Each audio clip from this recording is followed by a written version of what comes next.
보라, 여호와의 성전에 서 있는 여호와의 모든 종들아, 여호와를 송축하라.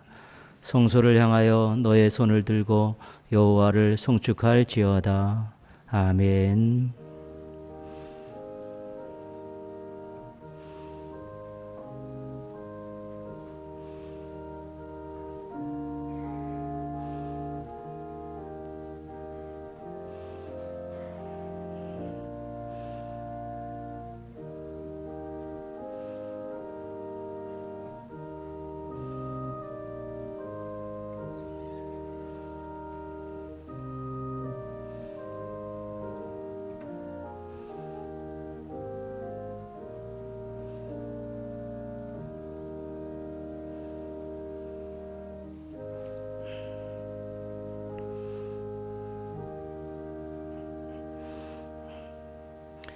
하나님 아버지, 저희들을 사랑하셔서 삶 속에서 함께 하시며 도와주셔서 감사합니다. 복된 날 예배의 자리로 인도해 주셔서 경배와 찬양을 드리게 해주셔서 감사합니다. 마음과 뜻과 힘을 다하여 예배 드릴 수 있도록 도와주시옵소서. 사랑하는 마음으로 온 성도가 하나 되어 하나님을 기쁘시게 해드리는 귀한 시간 되게 하여 주시옵소서. 임재하셔서 홀로 큰 영광 받아 주시옵소서. 예수님의 이름으로 기원합니다. 아멘.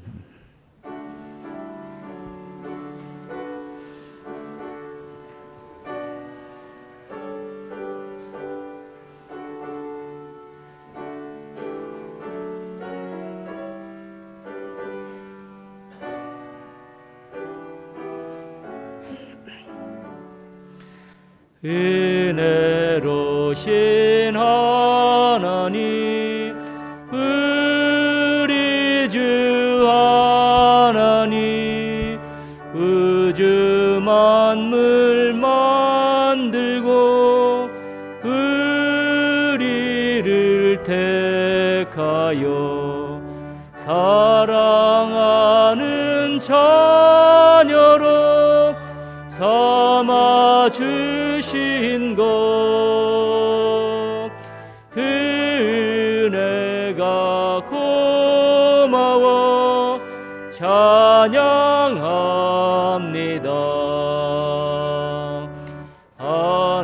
하나님의 독생자 우리 주 예수님, 우리들의 모든 것 다 씻기 위하여 이 세상에 오셔서 십자가 지신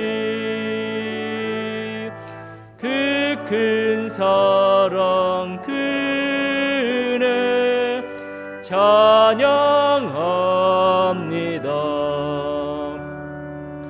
약속대로 임하신 보혜사 성령님, 충만하게 하시어 기쁨을 주시고 구원받은 확신을 주신 사랑에 감사하며 찬송을 드리옵니다.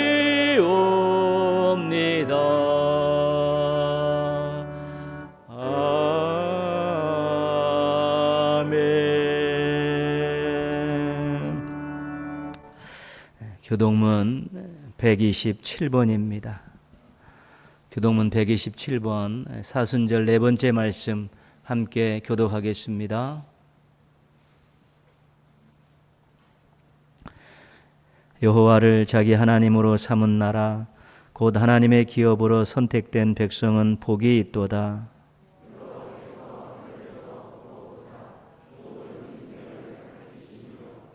곧 그가 거하시는 곳에서 세상의 모든 거민들을 굽어 살피시는도다.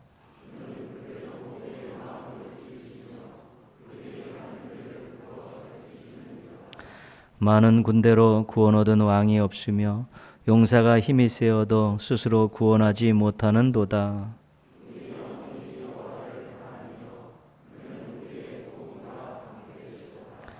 우리 마음이 그를 즐거워하며 우리가 그의 성호를 의지하였기 때문이로다.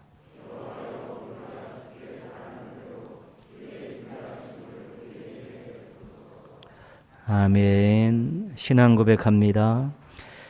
나는 전능하신 아버지 하나님, 천지의 창조주를 믿습니다. 나는 그의 유일하신 아들, 우리 주 예수 그리스도를 믿습니다. 그는 성령으로 잉태되어 동정녀 마리아에게서 나시고 본디오 빌라도에게 고난을 받아 십자가에 못 박혀 죽으시고 장사된 지 사흘 만에 죽은 자 가운데서 다시 살아나셨으며 하늘에 오르시어 전능하신 아버지 하나님 우편에 앉아 계시다가 거기로부터 살아있는 자와 죽은 자를 심판하러 오십니다. 나는 성령을 믿으며 거룩한 공교회와 성도의 교제와 죄를 용서받는 것과 몸의 부활과 영생을 믿습니다. 아멘.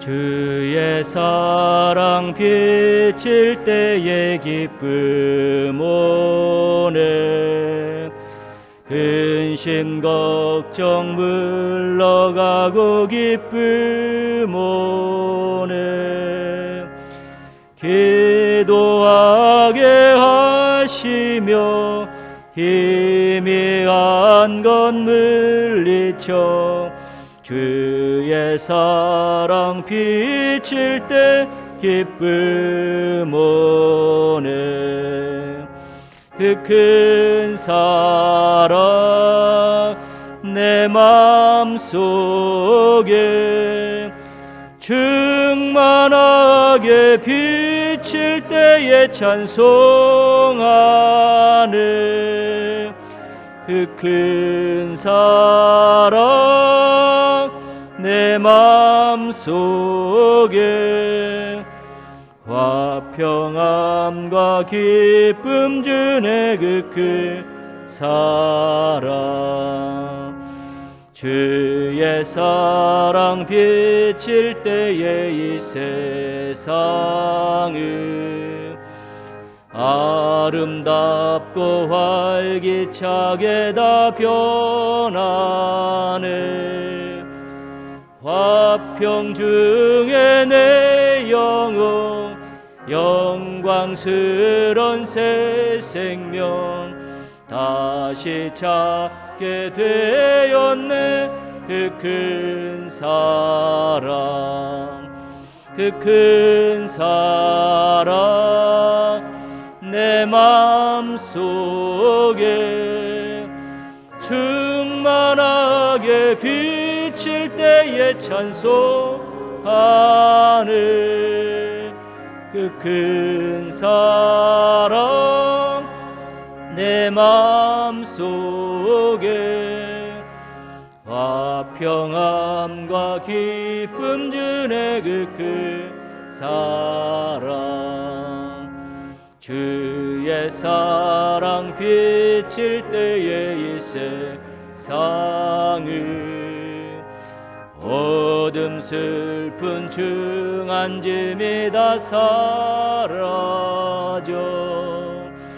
우리들의 가는 길 밝게 비춰주시며 복을 받게 하시네 그 큰 사랑 그 큰 사랑 내 맘속에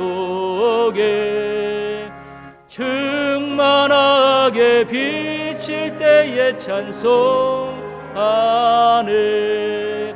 그 큰 사랑 내 맘 마음속에 화평함과 기쁨은 내 그 사랑 주의 사랑 비칠 때의 그 광채가 찬란하게 우리 둘러 비치겠네. 세상 모두 이기고 천국 생활할 때도 주의 사랑 비치네. 그 큰 사랑 그 큰 사랑 내 마음속에 충만하게 비칠 때에 찬송하네. 그 큰 사랑 내 마음속에 화평함과 기쁨 주네. 그 큰 사랑.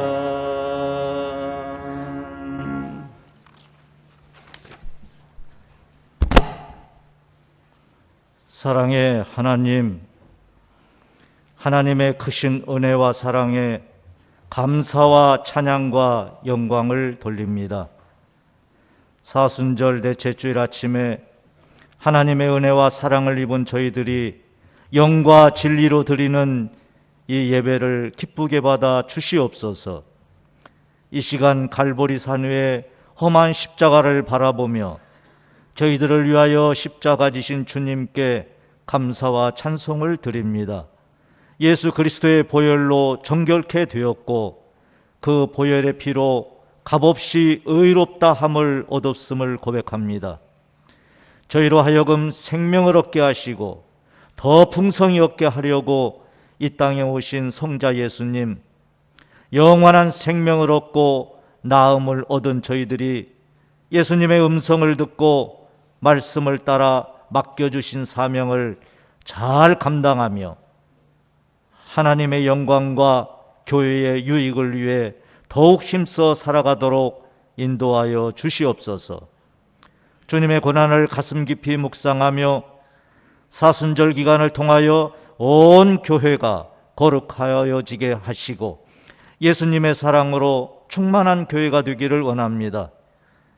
저희들이 십자가를 바라볼 때마다 마음의 큰 고통이 사라지게 하시고 우리의 눈이 밝아짐으로 주를 보게 하시니 감사를 드립니다.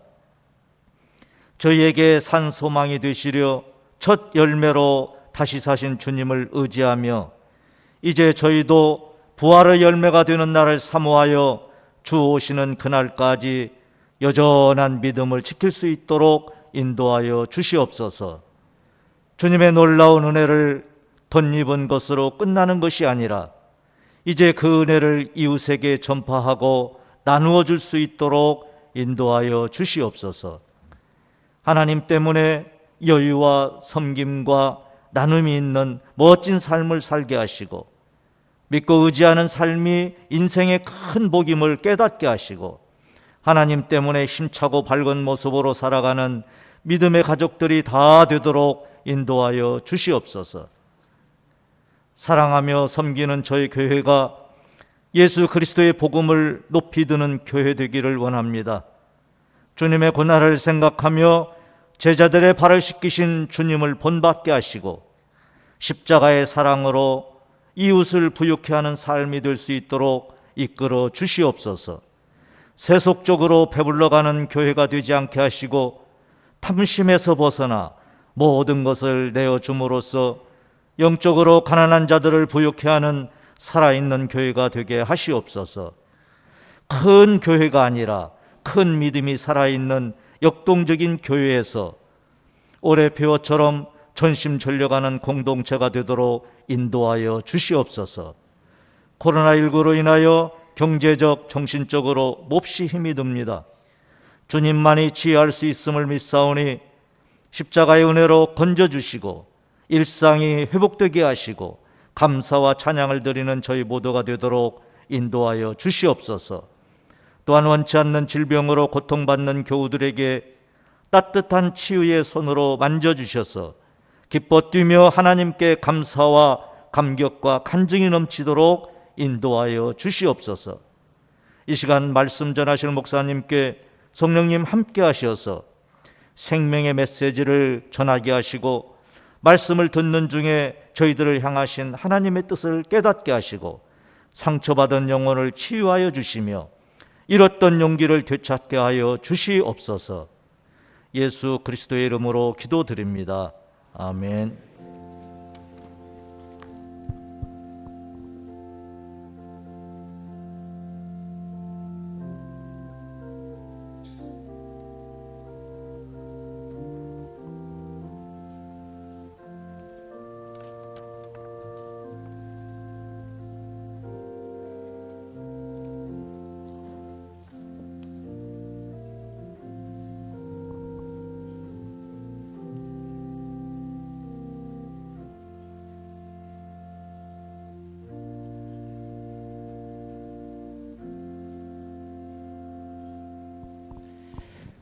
교회 소식 몇 가지 알려드립니다. 우리가 지금 사순절 기간을 보내고 있습니다.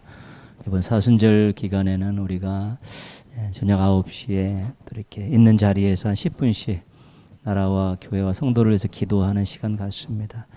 여러분도 이렇게 저녁 시간에 또 10분 할애하셔서 이렇게 또 동참해 주시면 감사하겠습니다. 예배는 이 주간도 계속해서 지금 해오던 대로 그렇게 드리도록 하겠습니다. 토요일 날 새벽 기도회가 6시라는 거 기억하셔서 함께 오셔서 또 중보기도 하시고요. 3일 밤 예배는 그 영상으로 계속 제공이 됩니다. 꼭 수요일 저녁에 못 보시더라도 또 다른 날에도 꼭 이렇게 보시면서 또 말씀으로 또 이렇게 훈련하는 또 시간들 가지셨으면 좋겠습니다. 오늘부터 세례 입교 공부가 시작이 됩니다. 신청하신 분들은 2부 예배 후에 식당에서 세례 교육 받으시고 다음 주까지 2주 교육 받고 마지막 주에 세례 문답하고 4월 4일 부활주일 때 세례식이 있습니다. 일정에 꼭 참여해 주시기 바랍니다. 좀 정기 신방, 방문 신방은 어렵고요. 지금 대문 신방, 온라인 신방, 전화 신방 이렇게 하고 있습니다. 집에 계신 분들은 이제 가셔서 대문 밖에서 기도 제목 받고 그 기도하고 신방하고요. 온라인이 되시는 분들은 이제 저녁 시간에 그렇게 온라인 예배 신방하고 또 그것도 어려우신 분들은 전화로 이렇게 신방합니다. 집에 이렇게 방문하지 않으니까 여러분도 부담 갖지 마시고 기도 제목만 잘 준비하셨다가 연락드리면 그때 신방 받으시면 되겠습니다. 4월에서 6월 중보기도실 봉사자 모집합니다. 지금 기도해야 될 때인데 또 주일에 1시간 또 이렇게 중보기도실 들어가셔서 또 자신의 신앙을 위해서도 기도하시고 또 거기 안에 있는 중보기도 제목을 가지고 또 기도해 주시면 또 감사하겠습니다. 우리 이나라 청년을 아동부 교사로 이렇게 임명합니다. 기도하겠습니다. 하나님 아버지, 오늘도 모여 마음으로 입술로 찬양과 영광을 돌리게 해주셔서 감사합니다. 저희들의 고백을 담아 또 정성으로 준비한 예물을 드립니다. 또 기쁘게 받아 주시옵소서. 주님 원하시는 곳에 사용하여 주옵시고 주님의 뜻이 이루어지는데 사용되게 하여 주시옵소서. 하나님 아버지, 사랑하는 성도들 사랑받고 사는 곳에 감격이 있게 하여 주옵소서. 은혜 받고 사는 곳에 감사가 있게 하여 주시옵소서. 충만한 가운데 하나님만 섬기고 의지하는 올곧은 신앙인들 되게 하여 주시옵소서. 마음을 넓혀 주셔서 많은 사람들을 품을 수 있게 하여 주시옵소서. 시각을 넓혀 주셔서 세상을 제대로 볼 수 있게 하여 주시옵소서. 세상의 빛과 소금 되라신 말씀에 조금씩 순종하는 성숙한 모습들 갖추게 하여 주시옵소서. 속한 공동체와 만나는 사람들에게 덕을 끼치고 복을 나누어 주는 복된 인생들 되게 하여 주시옵소서. 매일 하나님의 인도함 가운데 살고 평생 주님과 동행하는 아름다운 인생들 되게 하여 주시옵소서. 사랑하는 성도들을 통해 가정과 생업을 통해 큰 영광 받아 주시옵소서. 예수님의 이름으로 기도합니다. 아멘. 오늘 주신 하나님 말씀은 구약성경 예레미야 17장 5절에서 8절까지 말씀입니다. 구약성경 1078조 예레미야 17장 5절에서 8절까지 말씀입니다. 오늘 주신 말씀 다 같이 한 목소리로 같이 봉독하시면서 받겠습니다. 여호와께서 이와 같이 말씀하시니라. 무릇 사람을 믿으며 육신으로 그의 힘을 삼고 마음이 여호와에게서 떠난 그 사람은 저주를 받을 것이라. 그는 사막의 떨기나무 같아서 좋은 일이 오는 것을 보지 못하고 광야 간조한 곳 건건한 땅 사람이 살지 않는 땅에 살리라. 그러나 무릇 여호와를 의지하며 여호와를 의뢰하는 그 사람은 복을 받을 것이라. 그는 물가에 심어진 나무가 그 뿌리를 강변에 뻗치고 더위가 올지라도 두려워하지 아니하며 그 잎이 청청하며 가무는 해에도 걱정이 없고 결실이 그치지 아니함 같으리라. 아멘. 우리 식물의 기관은 생식기관과 영양기관으로 그렇게 나누어 줍니다. 생식기관은 씨, 꽃, 열매 이런 것들을 우리가 생식기관이라고 하고요. 영양기관은 잎, 줄기, 뿌리 이런 것들을 우리가 영양기관이라고 합니다. 잎은 광합성을 통해서 식물에 필요한 영양분을 만들어냅니다. 줄기는 뿌리와 잎 사이에서 수분과 양분을 공급해주는 그런 역할을 합니다. 뿌리는 식물을 든든히 세워주고 또 그 물과 또 영양소를 또 빨아들여서 나무에 공급하는 일들을 합니다. 나무가 살아있고 또 나무가 성장하기 위해서는 이러한 개체들이 이 요소들이 다 각기 제 기능을 잘 해야 되는 것입니다. 근데 우리가 흔히 보면 이 나무를 바라볼 때 뿌리를 굉장히 중요하게 생각합니다. 그 나무가 말라 비틀어져서 죽으면 뿌리가 물을 잘 흡수하지 못해서 죽었다고 생각하고요. 또 그런 태풍이나 바람에 나무가 이렇게 넘어지면 뿌리가 약해서 그렇게 나무가 넘어지고 죽었다고 생각을 합니다. 사막이나 또 돌 같은 그런 산에서 그 나무가 살아있는 것을 보면 뿌리를 잘 뻗어가지고 물과 양분을 공급받았기 때문에 산다고 그렇게 생각을 합니다. 생명력이 있고 든든히 서 있는 나무를 보통 우리가 뿌리 깊은 나무다 그렇게 이야기합니다. 뿌리가 그만큼 생존과 번성에는 중요하다는 것입니다. 조선 세종대왕 때 그 정인지 등에 의해서 지어진 용비어천가라는 노래가 있습니다. 이것은 조선 왕조의 정당성을 선전하고 찬양하는 내용입니다. 왕조의 정통성을 강화해서 백성들로 하여금 복종하게 하게끔 하려고 만들어진 그런 노래입니다. 왜냐하면 쿠데타로 그렇게 왕조가 시작이 됐기 때문에 이 왕조는 정말 너희들이 따르고 믿고 또 의지해야 될, 또 찬양해야 될 그런 왕조라는 것을 이제는 노래를 통해서 백성들에게 심어주는 것입니다. 그 노래 가운데 2장에 이런 내용이 있습니다.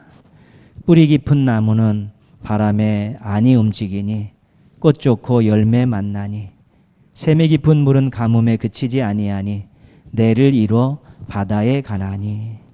그래서 이 왕조를 뿌리 깊은 나무, 샘이 깊은 물이라고 이야기하죠. 그래서 조선 왕조가 뿌리 깊은 나무, 앞으로 굳건히 서서 번성할 것이라고 그렇게 찬양하는 것입니다. 그러니까 뿌리가 중요하다는 것을 우리가 알게 됩니다. 오늘 본문 말씀 8절 말씀입니다. 같이 한번 읽겠습니다. 그는 물가에 심어진 나무가 그 뿌리를 강변에 뻗치고 더위가 올지라도 두려워하지 아니하며 그 잎이 청청하며 가무는 해에도 걱정이 없고 결실이 그치지 아니함 같으리라. 아멘. 물가에 심겨진 나무가 번성한다는 것입니다. 잎도 청청하고 또 결실이 그치지 않는다는 것이죠. 환경이 중요하다는 것입니다. 물가에 심겨진 나무가 좋은 환경에서 잎이 청청하고 열매를 계속 맺는 것은 뭐 당연한 것 아니겠습니까? 그런데 한 가지 더, 환경과 뿌리가 연결되어 있다는 것입니다. 좋은 환경 속에서 뿌리가 제대로 역할을 더 감당하게 될 때 그 나무에 필요한 수분과 양분을 공급받아서 그 나무가 아름답고 또 결실 있는 나무가 될 수 있다는 것입니다. 뿌리가 깊고 넓게 뻗치면 가뭄이 오고 해가 아무리 비춰도 흔들리지 않는다는 것이죠. 그리고 열매 맺는데 전혀 지장이 없다는 것입니다. 좋은 환경 속에 뿌리가 제 기능을 발휘하게 되면 정말로 든든히 서 있고 번성하는 나무가 될 수 있다는 것. 뿌리가 그만큼 중요하다는 것을 오늘 말씀 속에서도 강조하고 있습니다. 오늘 우리가 읽은 말씀은 나무를 비유해서 사람에 대해서 교훈하는 내용입니다. 5절에 한 사람이 소개가 되어 있습니다. 5절에 소개된 사람은 이렇습니다. 여호와께서 이와 같이 말씀하시니라. 무릇 사람을 믿으며 육신으로 그의 힘을 삼고 마음이 여호와에게서 떠난 그 사람은 저주를 받을 것이라. 하나님을 떠나고 하나님을 떠난 사람입니다. 사람을 믿고 의지하는 사람이고 자신의 인간적인 조건에 힘을 믿고 사는 사람들이 있다는 것입니다. 당시 이 이해를 하는 이야기는 예레미야가 남왕국이 멸망하는 그 환경 속에서 그 지도자들과 백성들을 보니까 꼬라지가 이렇다는 것입니다. 하나님을 떠나 있고 강대국을 의지하고 자기 육신의 힘으로 살려고 발버둥치는 그런 모습들을 지금 고발하는 것입니다. 그럼 그런 사람이 어떤 사람인가? 비유로 나무에 비유하고 있는데 6절 말씀에 나와 있습니다. 그는 사막의 떨기나무 같아서. 하나님을 떠나서 사람을 의지하고 자기 힘대로 살아가고 자기 마음대로 살아가는 사람들은 사막의 떨기나무 같다는 것이죠. 척박한 환경입니다. 이 떨기나무는 태양볕이 강렬하게 비치면 타버리는 그런 나무입니다. 거센 바람이 불면 떼굴떼굴 굴러다니는 그런 나무입니다. 척박한 환경에서 참으로 볼품없이 살아가는 그런 비참한 인생에 비유하고 있는 것입니다. 또 한 사람이 7절에 소개가 되어 있습니다. 7절에 보시면요. 그러나 무릇 여호와를 의지하며 여호와를 의뢰하는 그 사람, 여호와만 하나님만 믿고 의지하는 사람이 있다는 것이지요. 이런 사람이 많았으면 좋겠다. 이런 사람이 되었으면 좋겠다는 것이 예레미야가 백성들을 바라보는 마음이었습니다. 근데 그런 사람들이 어떤 사람인가? 어떤 나무에 비유할 수 있는가?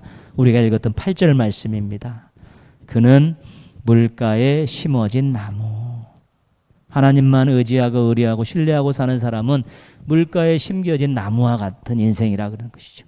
좋은 환경에서 뿌리가 아주 깊게 박혀서 든든히 서고 풍성한 열매를 맺는 나무와 같은 행복한 인생이라고 말하고 있는 것입니다. 인생이 두 부류로 나눠지는 것입니다.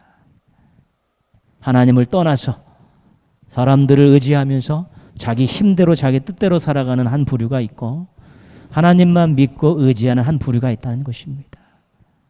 그런데 하나님을 떠나서 사람들을 의지하고 자기 뜻대로 자기 마음대로 사는 사람들은 사막에 있는 떨기나무와 같다.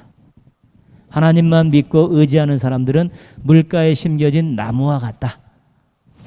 제시를 하고 있는 것입니다. 여러분들은 어떤 나무로 살고 싶습니까? 사막의 떨기나무입니까? 물가에 심겨진 나무입니까?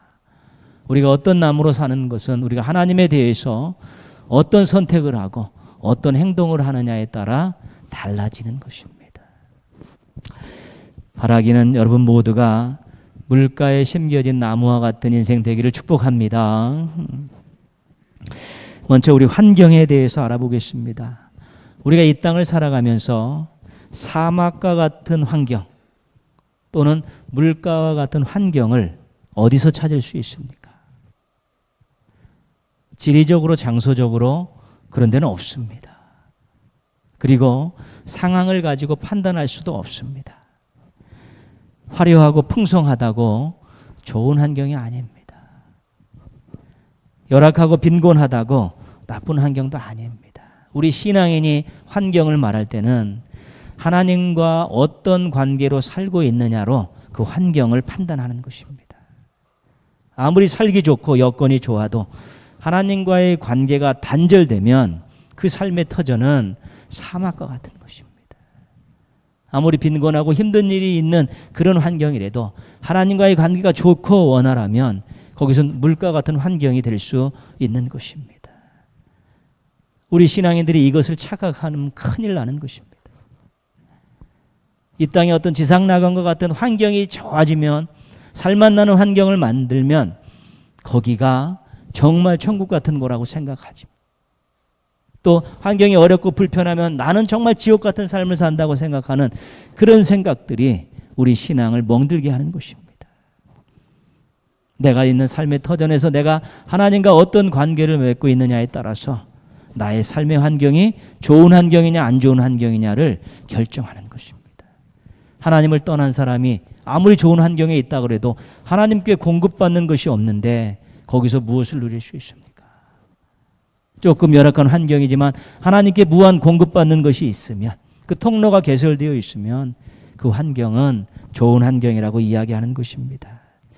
하나님과의 관계보다 세상적인 조건을 더 중요하게 생각할 수 있습니다. 하나님과의 관계를 희생하고 포기하더라도 인간적인 조건을 더 중요시 생각할 수 있다는 것입니다. 너희는 먼저 그의 나라와 그의 의를 구하라. 그리하면 이 모든 것을 너희에게 더하시리라. 우선순위가 바뀌어버리면 그 삶의 자리가 안 좋은 자리가 되는 것입니다. 하나님이 역사하실 수 없는 자리, 하나님이 임재하실 수 없는 자리, 거룩하지 않은 자리가 돼버리면 거기는 사막과 같은 환경이 될 수밖에 없는 것입니다. 우리가 다른 것은 어떻든 일단 기본적으로 우리의 환경이 좋은 환경이 될 수 있도록 우리가 기본적인 신앙에 대한 태도들은 가지고 있어야 되는 것입니다.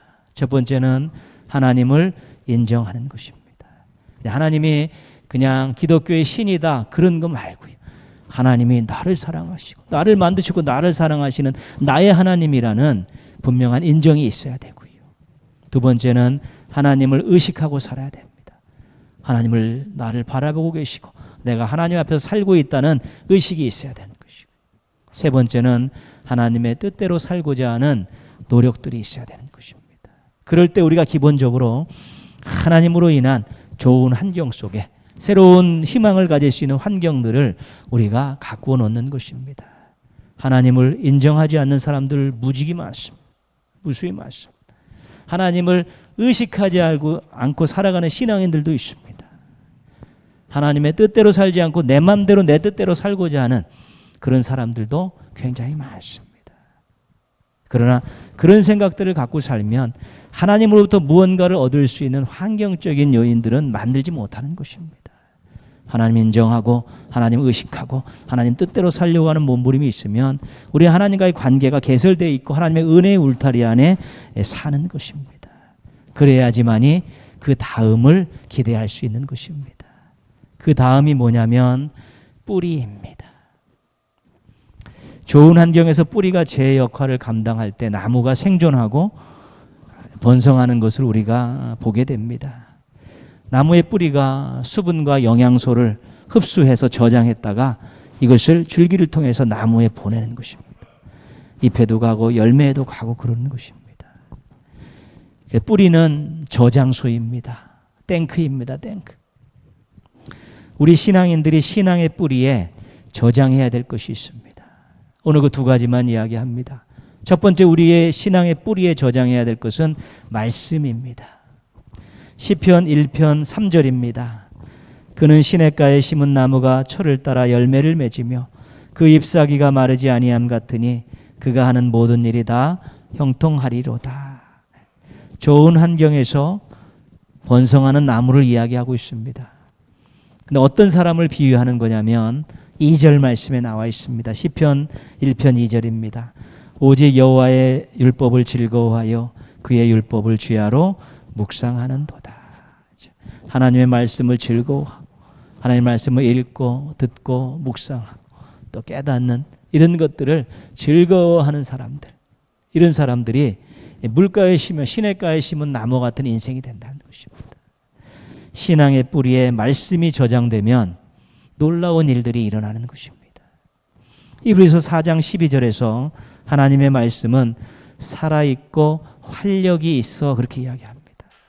하나님의 말씀이 이 책 속에 글자로 존재하는 게 아니라는 것입니다. 교훈집으로 남아있는 게 아니라 하나님의 말씀은 살아있어서 그것을 믿고 읽는 사람들의 인생을 얼마든지 새롭고 아름답게 바꿀 수 있고 살아 움직이는 역동적을 통해서 그 사람의 모든 것들에 좋은 영향력을 끼칠 수 있다는 것입니다. 하나님의 살아있는 말씀이 저장되어 있으면 그 인생의 생명력이 넘쳐날 수밖에 없고 그 인생이 하는 일에 큰 도움을 받을 수밖에 없는 것입니다. 의대에 다니면서 1등, 2등을 다투던 이 두 명의 학생이 자신들이 최고라고 생각하면서 이런 얘기를 합니다. 어떤 환자를 보고 저 사람의 병령이 뭐다 맞추는 그런 내기를 했다고 합니다. 그런데 하루는 이제 병원 복도에 고통스러운 표정으로 허리를 숙이고 엉거주춤 걸어오는 한 남자를 발견했습니다. 그래서 한 학생이 저 사람은 류마티스 관절염이다라고 진단을 했습니다. 또 한 학생이 아니다, 허리 디스크다 그렇게 진단을 했습니다. 내기를 했기 때문에 결과를 알아보려고 그분한테 이렇게 다가갔는데 그분이 이 학생들을 쳐다보면서 선생님 화장실이 어디 있나요? 그랬다는 것이죠. 우리의 지식이라는 것이요 얼마나 한계가 있는지 모릅니다. 우리의 경험이라는 것이요 얼마나 한계가 있는 것인지 모릅니다. 지식을 의지하고 경험을 의지하면서 실수하고 낭패 볼 때가 많습니다. 그러나 하나님의 말씀은 우리에게 지혜를 줍니다. 우리에게 지혜를 주어서 우리가 제대로 많이 배우진 못했다 할지라도 또 우리가 여러 가지 어려운 환경에 있다 할지라도 하나님이 주신 지혜를 주시면 잘 선택할 수 있고 잘 판단할 수 있는 것입니다. 그래서 신앙이라는 것은 모든 사람에게 다 열려 있는 것입니다. 은혜로 다 시작된 인생들이 하나님의 말씀을 통해 지혜를 얻고 얼마든지 행복하고 아름다운 인생들을 살아갈 수 있게 되는 것입니다. 하나님의 말씀으로 우리가 위로와 연기를 얻습니다. 하나님의 말씀이 때로는 우리의 삶을 변화시키고 문제를 해결하는 능력으로 나타나기도 합니다. 주의 말씀은 내 발의 등이요 내 길의 빛이니이다. 시편 119편 105절 말씀처럼 하나님의 말씀이 우리를 안내하고 인도합니다. 시험과 유혹이 있을 때 기준점을 마련해주고 담대하게 선언할 수 있도록 하나님의 말씀이 우리에게 승리를 안겨주는 것입니다. 하나님의 말씀이 자신을 아름답게 하고 새롭게 하고 강하게 하고 자신의 인생을 이끌어가고 있다는 것들을 경험하지 않으면 진정한 그리스도인이라고 이야기할 수 없는 것입니다. 우리의 정체성이 뭐냐면 우리는 말씀의 백성입니다. 말씀 때문에 힘을 얻고 말씀 때문에 위로를 받고 말씀 때문에 소망을 갖고 말씀으로 여러 가지 많은 것들을 경험하며 살고 말씀대로 살면서 멋지고 아름다운 인생을 만들어가는 것이 우리 신앙인의 정체성입니다. 지금 왜 세상 사람들과 믿는 사람들이 구별이 안 되냐면 말씀의 탁월함을 경험하지 못하고 보여주지 못해서 그런 것입니다.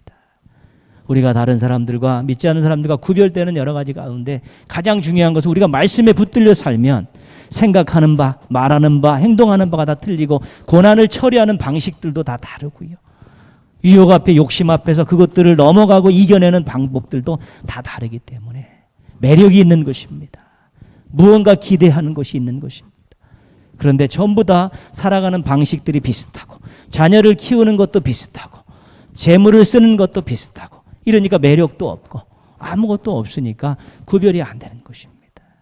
살아있는 하나님의 말씀을 하나님께서 우리에게 주셨기 때문에 이 말씀으로 우리가 위로받고 용기하고 소망을 갖고 능력을 행사하면서 분명한 기준점을 갖고 말씀대로 살아나게 될 때 저 사람은 그리스도인이라고 이야기하는 것입니다.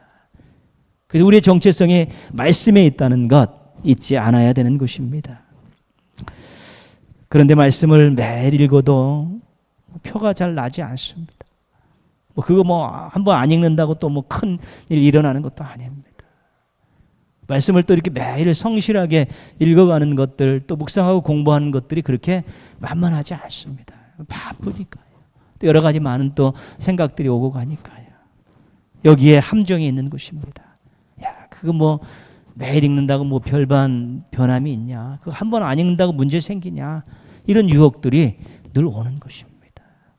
그러나 우리가 표식이 나지 않는 것 같은데, 별반 문제되지 않은 것 같은데 그 말씀 듣고 읽는 것이 우리 신앙의 생명력입니다. 그리고 그것이 위기관리의 능력으로 나타나는 것입니다. 말씀이 없으면 생명력도 없는 것이고, 말씀이 없으면 어떤 위기가 났을 때 그것을 치고 나갈 수 있는 힘도 없는 것입니다. 자녀들이 말씀과 가까워지도록 지도하는 것은 너무 중요합니다. 교회 학교는 전쟁입니다. 아이들 관심이 다 다른 데 뺏겨 있고 일주일 내내 쳐다보는 것이 다 다른 것인데, 걔네들이 교회에 와가지고 또 예배드리게 하고 또 말씀 또 가르치고 또 기도해주고 사랑해주고 막 이러지만 시간이 딸리고 내용이 딸리는 것이죠. 집에서 아이들 큐티할 수 있도록 매일 한번 읽어보고 기도할 수 있도록 같이 하면서 그렇게 해주셔야지 교회 학교하고 이게 어우러져 가지고 아이들이 정말로 말씀이 저장되어지는 엄청난 인생의 그런 선물들을 그들이 준비할 수 있는 것입니다. 말씀이 저장되지 않고 크면 이 험한 세상에서, 유혹 많은 세상에서 신앙을 어떻게 버텨냅니까? 9학년으로 올라가서 점점 인원수가 줄고 고등학교 졸업하고 나면 점점 흩어지는 이런 모습들이 말씀이 없습니다. 저장되어 있는 말씀이 없으니까 헉헉거릴 수밖에 없기 때문에 우리가 우리 자신도 말씀을 저장하기 애쓰고 자녀들도 말씀을 저장하는 그런 모습으로 커갈 수 있도록 수고해야 되는 것 꼭 잊지 말아야 되는 것입니다. 신앙의 뿌리에 말씀 저장하는 데 최선을 다하시기를 바랍니다. 신앙의 뿌리에 저장해야 될 두 번째는 은혜입니다. 은혜. 성경의 권면 가운데 자주 나오는 권면이 있습니다. 잊지 말라. 기억하라. 잊지 말고 기억해야 될 것 첫 번째는 말씀입니다. 약속의 말씀. 그리고 또 두 번째는 은혜입니다. 시편 103편 2절입니다. 하나님의 모든 은택을 잊지 말지어다. 하나님 베푸신 은택을 잊지 말라는 것입니다. 구약 성경에서 권하는 내용은 이런 것입니다. 애굽에서 구원하신 은혜를 잊지 마라. 광야에서 인도하신 은혜를 잊지 마라. 고난 가운데 구원해 주신 은혜를 잊지 말라. 구약에서 수도 없이 반복하는 내용은 그런 것입니다. 이스라엘 백성들의 광야의 삶을 우리가 민수기나 출애굽기를 통해서 보면 그들의 삶은 세제비입니다. 세제비. 늘 그 환경 앞에서 불평하고 원망하기 바쁜 것이지요. 애굽에서 하나님께서 바로의 손아귀에서 구원해 주셨습니다. 상상도 할 수 없는 일이 일어났는데 홍해 앞에서 또 불평하고 또 원망하는 것이지. 홍해를 건너게 하셔서 광야에 들어갔는데 먹거리가 없는데 또 불평하고 원망하는 것입니다. 애굽 세계 대제국의 그 왕의 그 권력에서 우리를 구원하신 하나님께서 이것을 못 건너게 하실까? 애굽의 왕의 우리를 구원하셨고 홍해를 건너게 하신 하나님께서 이 정도의 먹거리도 해결하지 못하실 것인가? 그런 생각이 아니라 늘 세제비입니다. 일이 닥칠 때마다 어떻게 하면 좋을까 불평하고 원망하는 것이죠. 뭐가 없어서요? 은혜가 저장되어 있지 않은 것입니다. 과거에 강하게 100이라는 은혜를 받았는데 지금 열이라는 그런 문제 앞에서 여전히 불평하고 원망하고 의심하고 있으면 은혜를 잊어버린 것입니다. 은혜를 잃어버리면 그런 일이 생겨나는 것이죠. 왜 은혜를 잊지 말고 기억해야 합니까? 하나님의 은혜를 기억할 때 그 사랑을 다시 확인할 수 있는 것입니다. 아, 하나님이 나를 그렇게 사랑하고 계셨구나. 그 은혜를 기억할 때 하나님의 능력을 다시 확인하는 것입니다. 인간이 할 수 없는 일을 행하시는 분이 하나님의 능력이구나. 그렇게 되면 하나님을 더 의지하게 되는 것입니다. 나를 사랑하시는 하나님, 전지전능하신 하나님을 의지하면서 지금 앞에 있는 문제들을 가볍게 보고 쉽게 보고 또 기도하면서 믿음으로 또 돌파해 나갈 수 있는 것이죠. 그러나 은혜가 저장되어 있지 않으면 하나님의 사랑도 하나님의 능력도 다 세제비가 되어서 언제 그것을 받았냐 생각하면서 이 문제 앞에서 내가 어떻게 하지? 고민하고 의심하고 불평하고 원망하는 것입니다. 사도 바울이 이런 고백을 합니다. 나의 나된 것은 하나님의 은혜다. 그죠? 나의 나된. 지금 내가 복음을 전하는 이러한 그런 사도의 삶을 사는 것은 하나님의 은혜다. 그렇게 이야기하는 것이죠. 무슨 말씀이냐 하면 죄악 가운데서 그리스도인들을 핍박하던 자신, 죄악 가운데 있는 자기를 찾아오신 부활하신 예수님의 은혜를 잊지 못하는 것입니다. 핍박자였던 자신을 거룩한 하나님의 사도로 세우신 하나님의 은혜를 잊지 못하는 것입니다. 힘들 때, 꾀가 날 때, 편히 쉬고 싶을 때, 또 고난 가운데서 그 은혜를 생각하면서 다시 분연히 일어나서 생명 바쳐서 그가 순교라는 그 자리에 이를 때까지 끊임없이 충성하며 살았던 것인데, 내가 이렇게 생명 바쳐 충성하며 살았던 것은 하나님의 은혜 때문입니다. 무슨 은혜요? 자기에게 새로운 인생의 기회를 주시고 자신의 사도로 세우셨던 그런 하나님의 은혜 때문에 자신이 결코 쉬지 않았다는 것이고 충성할 수밖에 없었다고 그렇게 고백하는 것입니다. 은혜를 잊지 않고 기억했기 때문에 사도 바울은 자신에게 맡겨진 귀한 일들을 충성스럽게 잘 감당할 수 있었던 것입니다. 우리가 인생 살면서 어려운 일이 있을 수 있고 또 죄일 하면서 힘든 일 만날 수 있습니다. 가장 간단한 방법, 잊어버리면 됩니다. 아니면 도망가 버리면 되는 것이고 외면해 버리면 되는 것입니다. 그러면 쉽죠. 모든 일은 간단합니다. 그 자리를 떠나버리면 쉬운 것입니다. 우리 그럴 수 없습니다.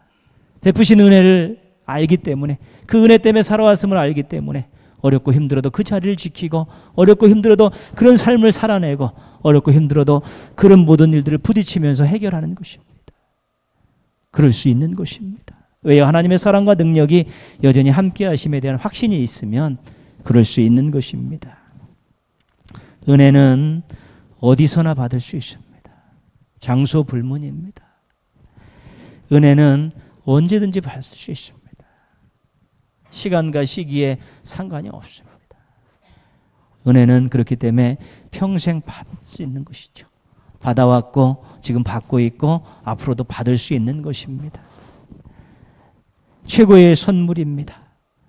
지금도 하나님의 은혜는 계속되고 있는 것인데 없는 게 아니라 우리가 모르거나 모른 채 하거나 못 찾았을 뿐이지 하나님의 은혜는 계속되는 것입니다. 그것을 잘 찾아서 우리가 잘 신앙의 뿌리에 저장을 해놓는 일들을 평상시에 많이 해놓을 때 그것이 얼마나 큰 유익이 되는지 모릅니다. 받아왔고 받고 있고 그 받을 은혜들 신앙의 뿌리에 잘 저장하시기를 바랍니다. 뿌리가 비어 있으면 빈털터리 인생입니다. 우리의 주머니가 비어서 빈털터리 인생이 아닙니다. 우리의 신앙의 뿌리에 말씀도 없고 은혜도 없으면 빈털터리 인생입니다. 사람 의지하고 살 수밖에 없고요. 세상 것 추구하며 살 수밖에 없고 자기 힘으로 살 수밖에 없습니다. 말씀과 은혜를 통해 다시 주시는 하나님의 것을 공급받을 방법이 없으니까, 재료가 없고 근원이 없으니까 결국은 자기 스스로 살아갈 수밖에 없고 사람 의지하며 살아갈 수밖에 없는 것이죠. 사막에 있는 떨기나무 같은 인생이 그런 인생입니다. 신앙의 뿌리에 말씀과 은혜가 저장되어 있으면 충만합니다. 말씀 충만, 은혜 충만입니다. 그러면 현재의 삶에 당당할 수 있습니다. 그리고 미래의 삶에 소망을 가질 수 있는 것입니다. 하나님의 말씀은 약속의 말씀, 또 하나님 베푸셨던 은혜를 생각하면 지금 당하고 있는 해결해야 될 문제들이 그렇게 크게 보이지 않는 것이죠.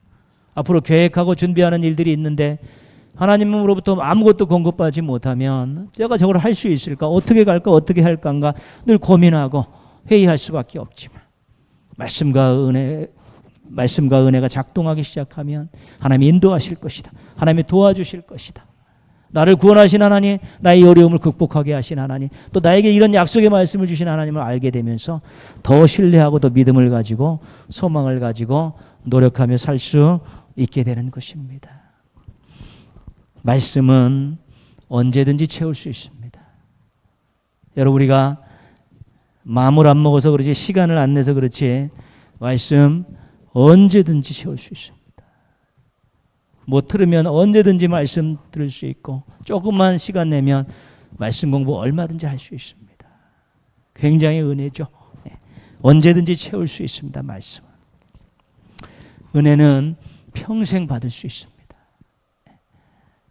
과거부터 시작해서 앞으로 내가 하나님 나라 갈 그때까지 실은 은혜로 다 살아가는 것입니다. 언제든지 채울 수 있고 평생 받고 있는 그 은혜의 말씀을 우리가 조금만 신경을 쓰고 조금만 노력하면 얼마든지 저장할 수 있다는 것입니다. 말씀 저장, 은혜 저장하면 그것이 우리가 물가에 심겨진 나무와 같은 인생으로 살아가는데 그것이 엄청난 역할을 감당하는 것입니다. 앞으로도 우리는 달려가야 될 인생의 시간들이 많이 있고 해야 될 일들도 많이 있습니다.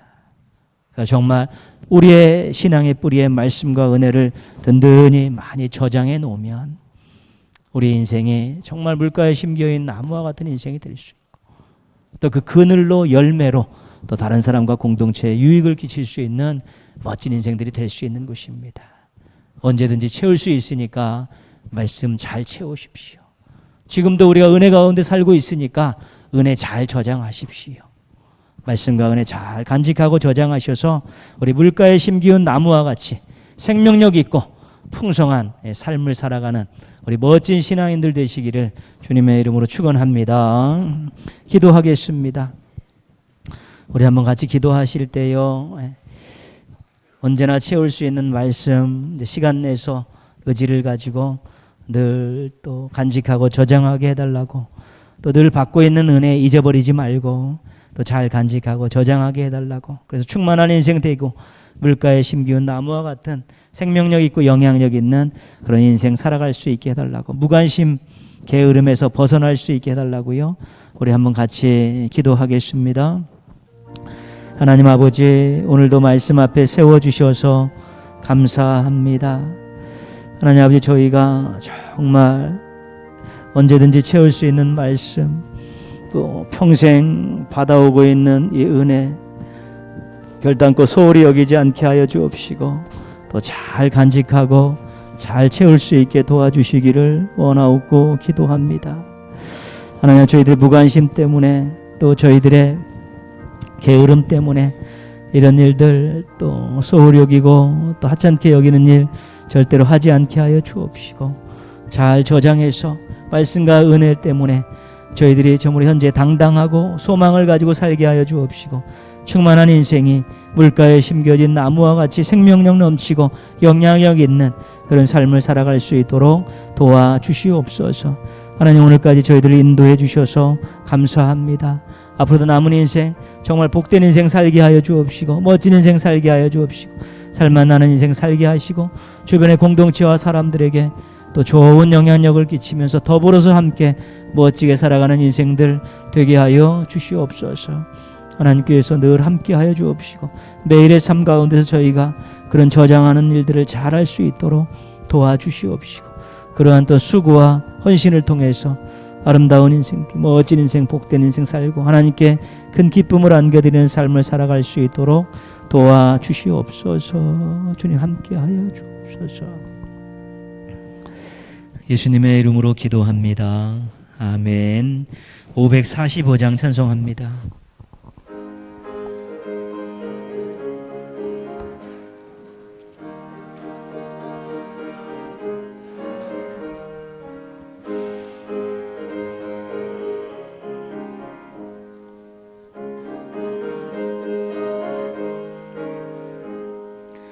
이는 아무 증거 아니 배어도 믿음만을 가지고서 늘 걸으며 이 귀에 아무 소리 아니 들려도 하나님의 약속 위에 서리라. 걸어가세 믿음 위에 서서 나가세 나가세 의심 버리고 걸어가세 믿음 위에 서서 눈과 귀에 아무 증거 없어도 이는 이 보기에는 어떠하든지 이미 얻은 증거대로 늘 믿으며 이 맘에 의심 없이 살아갈 때에 우리 소원 주 안에서 이루리. 걸어가세 믿음 위에 서서 나가세 나가세 의심 버리고 걸어가세 믿음 위에 서서 눈과 귀에 아무 증거 없어도 주님의 거룩함을 두고 맹세하 주 하나님 아버지는 참 미쁘다. 그 귀한 모든 약속 믿는 자에게 능치 못할 무슨 일이 있을까. 걸어가세 믿음 위에 서서 나가세 나가세 의심 버리고 걸어가세 믿음 위에 서서 눈과 귀에 아무 증거 없어도. 아멘.